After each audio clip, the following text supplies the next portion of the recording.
So, you're smart, but not wealthy. Is there an explanation for this? Yes, it appears that there is a possibility. Let's get this party started. Smart people overlook their weaknesses. Do you ever look at wealthy folks and think that there are too many of them that are, well, boring? Don't you ever listen to wealthy folks and think to yourself, what do they have that I don't? Aside from money, what else? In fact, doesn't it surprise you a little that you know so much, have seen so much, and can accomplish so much despite having so little money? There's a chance, there's a cause for your lack of riches. But to be honest, it's going to be a tough one to take in.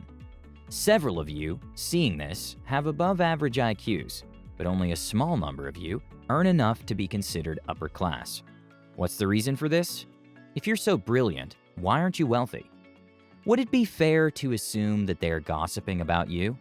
So, which of the above patterns resonates with you the most? Well, strap in. I'm about to dive in even deeper. Smart people are prone to overlooking other skills, such as relationship development, in favor of focusing solely on their intelligence. Smart people sometimes believe that their success is predetermined by their intelligence, and that other abilities are unimportant. An employee who struggles with workplace diplomacy, for example, may dismiss it as a minor annoyance rather than a necessary ability for their position. Similarly, they may believe that being pleasant is important for a secretary, but not for an executive. As a result, they do not devote time or effort to honing these abilities. These perspectives aren't random. Most people are wired to desire focus on their abilities and avoid thinking about their weaknesses. Bright children are frequently told that their intelligence is valuable throughout their childhood. They're told they're intelligent as children, and they learn that success comes more easily to them than to others during their schooling. It's easy to see why they'd focus on their intellect as adults because of this. However, in most industries, raw intelligence isn't enough to succeed, and concentrating solely on your greatest strength rather than tackling your deficiencies is a recipe for failure. The solution is, overcome your limitations by utilizing your strengths. You can learn the skills that don't come easily to you if you're skilled at learning. You don't need a makeover. All you need is a strategy and a sincere desire to improve. Determine 3 specific workplace diplomacy behaviors that will help you succeed in that area. For example, smart people aren't good with teamwork, aka know-it-alls. For highly intelligent people, teamwork can be a source of frustration.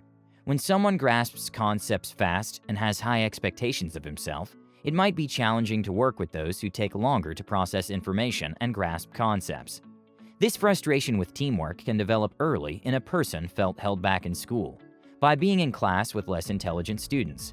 You know what this feels like if you routinely did the majority of the work on group projects, or if you were scolded for daydreaming during a class that moved too slowly for you. These emotions might resurface at any time in one's life.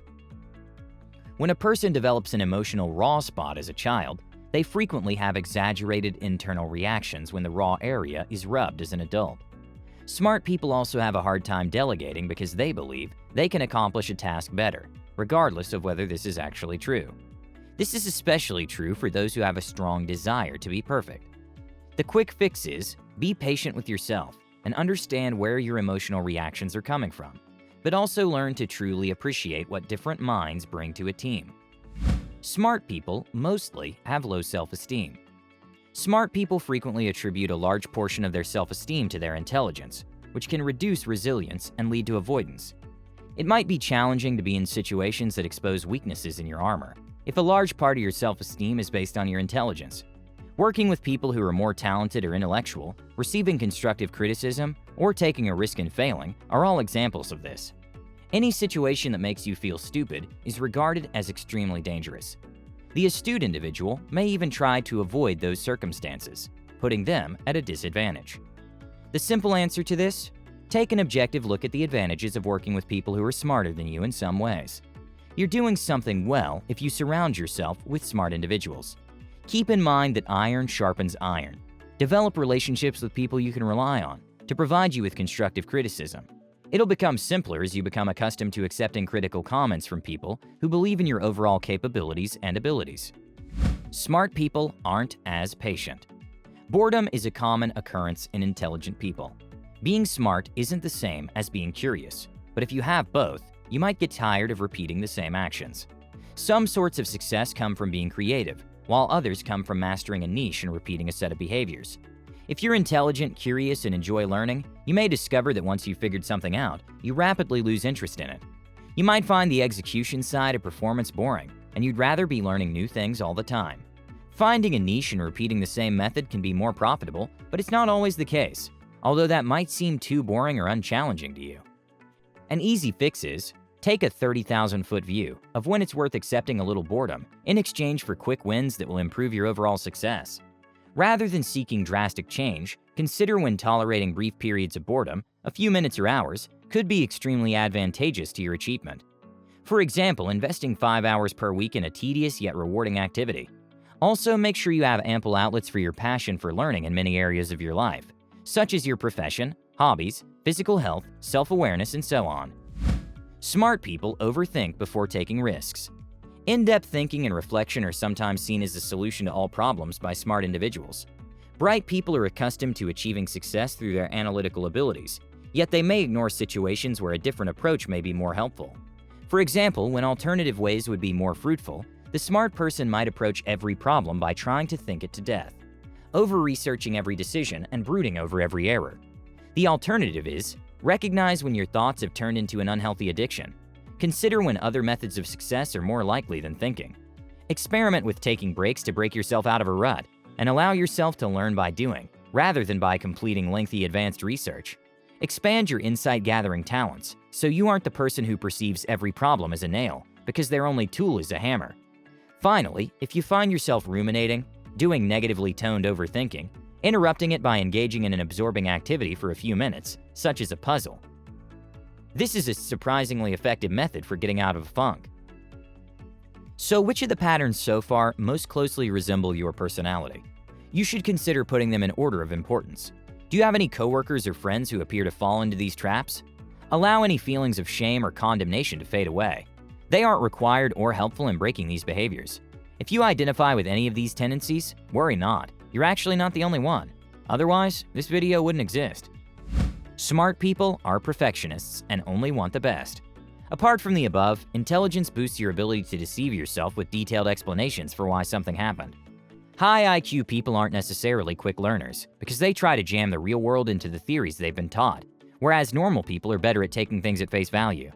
Here's the thing, we prefer to evaluate others entirely on their behavior, but when it comes to ourselves, we have an internal dialogue that rationalizes our errors and bad decisions. If you're a fund manager who's had a bad year, I might be able to tell you what went wrong right away.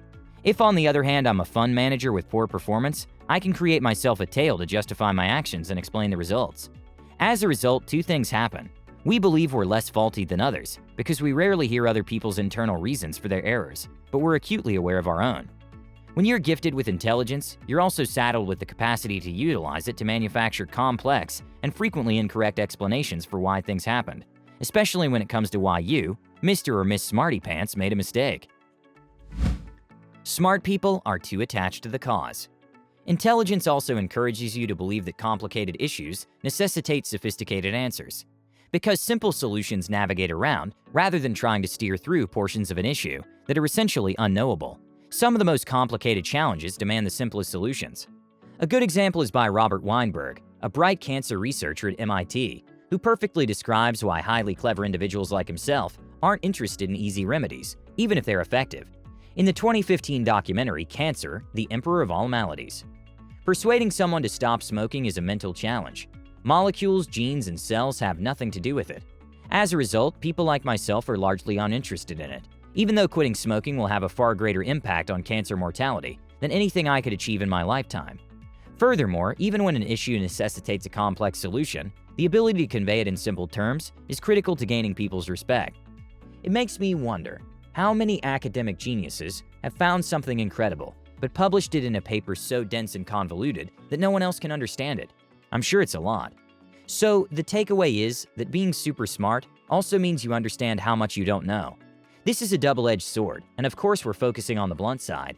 You'll never be able to study or comprehend everything no matter how hard you try. When the more you know, the less you know, intelligence becomes a cure. Scientists discovered that the less bright you are, the higher your cognitive talents are overestimated, and vice versa. In one experiment, students in the lowest quartile of a test, adapted from the LSAT, overestimated the number of items they got right by roughly 50%. Those in the top quartile, on the other hand, overestimated their number of right answers. This concludes that personality matters a lot when it comes to financial success. This is excellent news for all of you smart people. You can't change your IQ, but you can impact your conscientiousness and curiosity. Encourage yourself to finish what you start, and when you do, recognize and respect all accomplishments. Well, thank you guys so much for watching. I hope you found value in today's video. If you did, go ahead and give it a thumbs up. And if you're new to the channel, welcome and subscribe for more content like this. With that said, have a great day, and I'll see you all in the next one.